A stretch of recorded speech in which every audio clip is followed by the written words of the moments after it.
Hey VC, Jack here. Welcome back to Vinyl Martini. Yes, as you can see from the title of this video, I just got back from a camping trip. I went up mid-island on the east side of Vancouver Island to a place that we go every year, Miracle Beach, which is in between Courtenay and Campbell River. Beautiful spot, beautiful beach. Weather did not cooperate for the first 3 days, but we had the last 5 days or so stunning weather, and the scenery just cannot be beat there.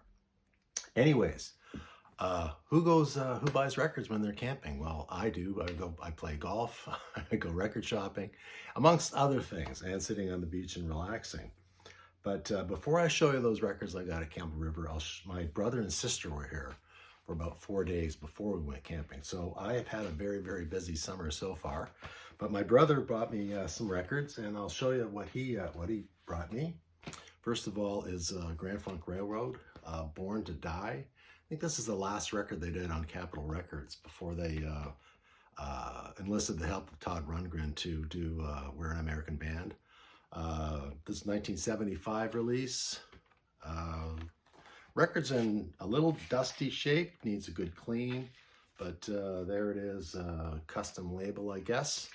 I don't have very many Grand Funk records. I've got their live double set. And I've been trying to get their earlier stuff, and I just can't find it in good enough shape to pick it up. But glad to have another Grand Funk Railroad album. Again, Born to Die from 1975. And John Cafferty and the Beaver Brown Band. I think this is their second record. They had a hit with the record before that.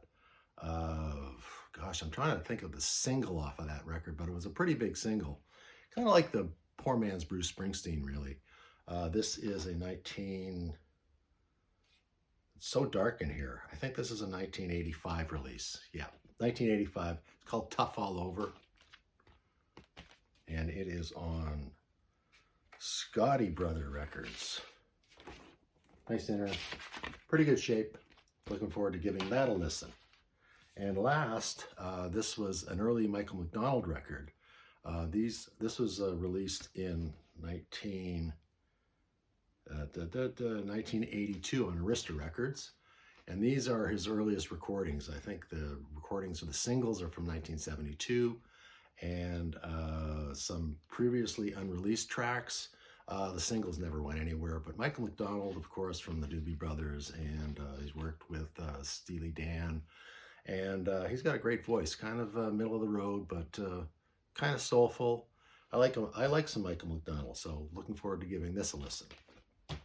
Next up, these are records I got from the Hitching Post in Campbell River, and they are kind of an antique store selling antique fishing rods and reels, some furniture, books. They sell a little bit of everything, but and all of these records were $5.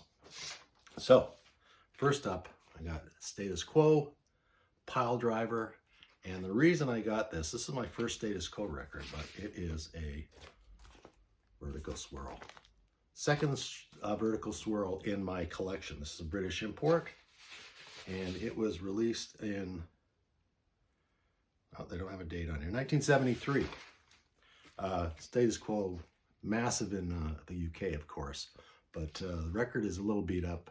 Haven't cleaned it yet, so maybe it'll play fine, but great to have a vertical swirl.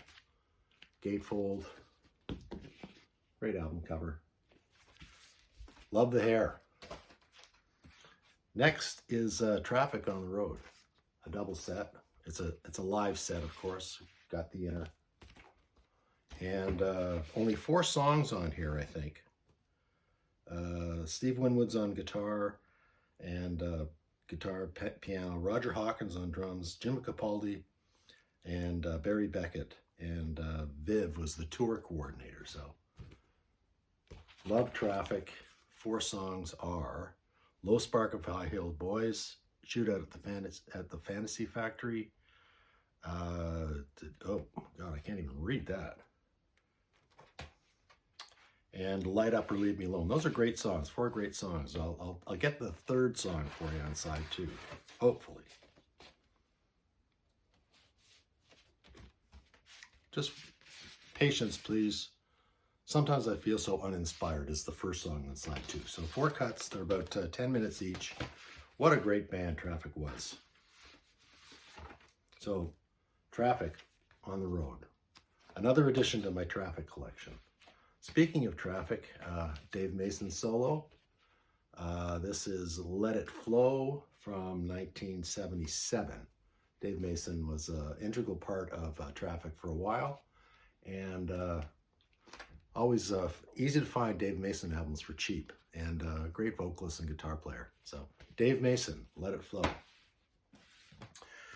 Alex at Beer and Vinyl, I like this one. This is Max Webster, Mutiny Up My Sleeve. Get a load of those outfits there. Max Webster, Toronto band mainstays. Kim Mitchell, of course, leading the band. A little bit proggy, a little bit rocky. But I know that Alex is a Max Webster fan. This one is on Anthem Records. And Alex, I am looking for some Max Webster for you. I know you're not going to be there in Buffalo this month, but we're destined to meet again, and I will gladly give you some Max Webster. Next up is Andrew Gold. Andrew Gold is a session player, California session player. And this is, I think, his first solo record called What's Wrong With This Picture. And the hit song on here was Lonely Boy, which is a great album-oriented rock classic. He's a guitar player, singer, great voice. And for $5, I couldn't pass this one up. Next up is, oh Christ, this one's a goodie. Hardly ever see a Brian Auger record out in the wild.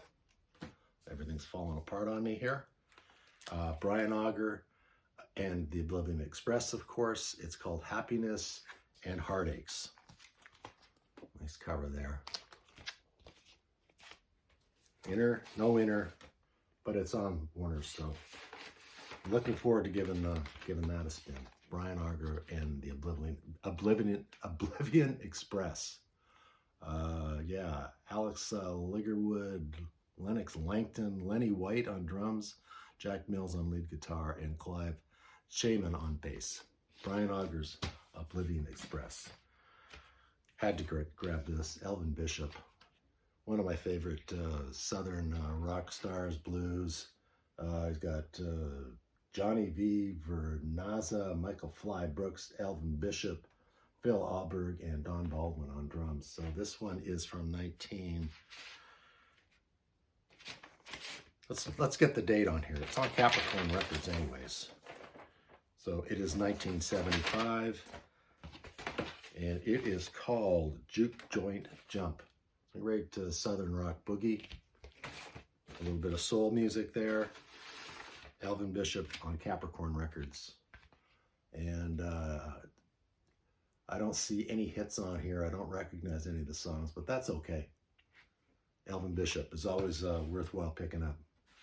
Next is a Ian and Sylvia album on Columbia Records from 1972. Two of the greatest Canadian singers ever. His wife, after they got divorced, her real name is Sylvia Frick. And they're backed by the great Speckled Bird on here, and it was called You Were On My Mind. Fantastic song, by the way. And the lineup is David Wilcox on lead guitar, fantastic lead guitar player.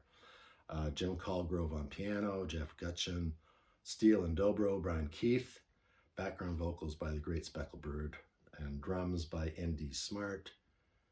Rhythm guitar, Ian Tyson. Ian's got such a great voice, fantastic, and he could have been one of the Outlaws, but joining Willie Nelson and Chris Christopherson, he's friends with all those guys, and he just decided to stay in Canada, and never really got the recognition he deserved. So really excited to find this one for $5. A little bit of guilty pleasure here. I've shown this guy before, Barry White, and it's called Let the Music Play. Barry White's records are always worthwhile picking up. They're always cheap. What a great singer, songwriter, and arranger. Very distinctive voice, of course. Barry White, Let the Music Play, and it is on 20th Century Records, of course. And last but not least, a little bit of Canadiana. We just celebrated Canada Day a couple of days ago, so I'm glad I picked up this Canadian band. And this is called, I got it, oh, it's called Behavior Saga, and it was released in 1985. I know Brian, Embryonic Robot, is a Saga fan, so there you go, Brian. This one's for you. Trying to pick up, trying to beef up my Canadian content for Rob at Northern Revolutions.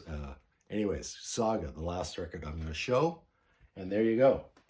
So I am going to upload this record. I'm going to go pack because I am flying out to Ontario tomorrow. I'm going to Mike's MGK Kegger, MGK Boston. Of course, he's in Buffalo. He's moved to Buffalo, and he's getting ready for the party. No, Mike, I'm not coming to your place. I'm not coming to the party early. I'm going up to Kingston. I'm going to see my son, do a little bit of work on his house, and then come down, and I'm going to meet Brian Embryonic Robot and David Atkinson, and we're going to travel down together a few days early before the party. We'd hopefully do some sightseeing, show David around the Niagara Peninsula and the other side of the river. So really looking forward to that. Tomorrow I've got a flight to Vancouver and then Vancouver to Toronto. My flight is at 6:30 tomorrow morning. So, oh boy, I'm exhausted just thinking about it. And looking forward to the heat and humidity in Ontario and in upper New York State. So I don't know when the next time I'm going to be able to do a video, but hopefully I'll be able to do one on the road, maybe show off some of the stuff that I buy in Buffalo and Kingston. But anyways, thanks for watching. Thanks for all the comments. I always appreciate it. Till next time, see you guys later. Cheers, everybody.